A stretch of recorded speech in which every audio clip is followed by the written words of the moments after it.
That was Danny Vincent, and we'll be checking in with Danny for regular stories from Asia over the coming months.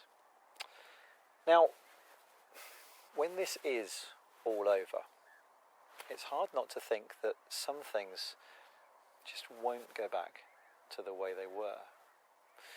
And one of those things might be business conferences.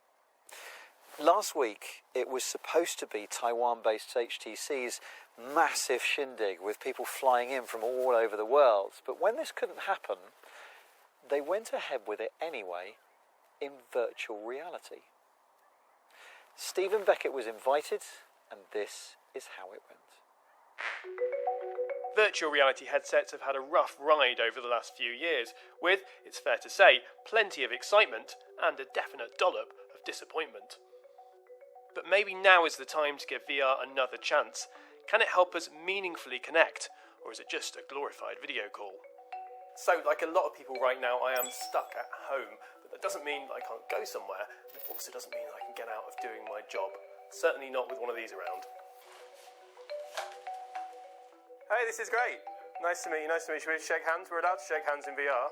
Yeah, shake hands. There you go. Yes, we can't do it in real life, but we can do it in the virtual world. Many organisations have been looking again at VR, as a host of global conferences have been cancelled due to COVID-19.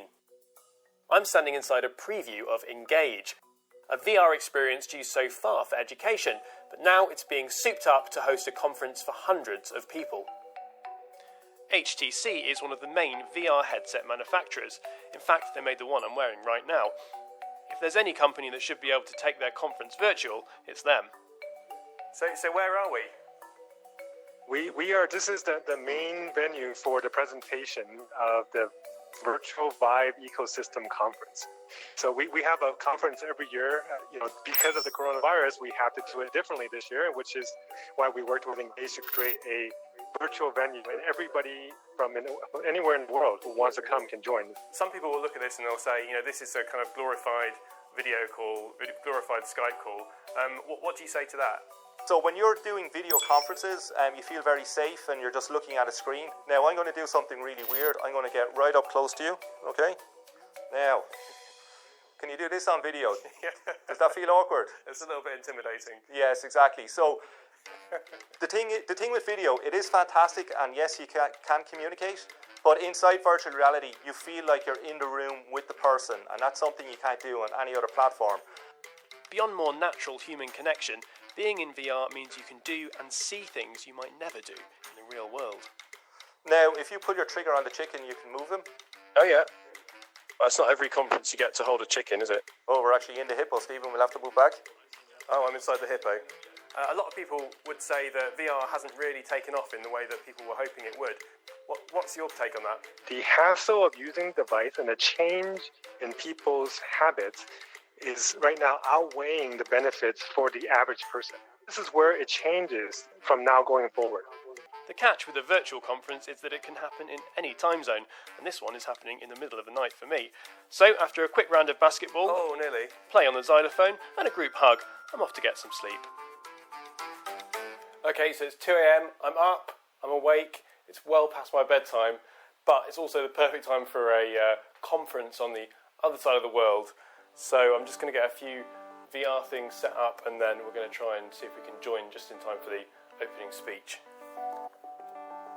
Let's see if it works. Oh, it better work. Oh look, wow, here we all are. Ah, look, Alvin's here. Right now, it's not about countries. It's not about starting. Oh, should I sit down? It's really about how we face. Causing a problem. Everyone's looking at me.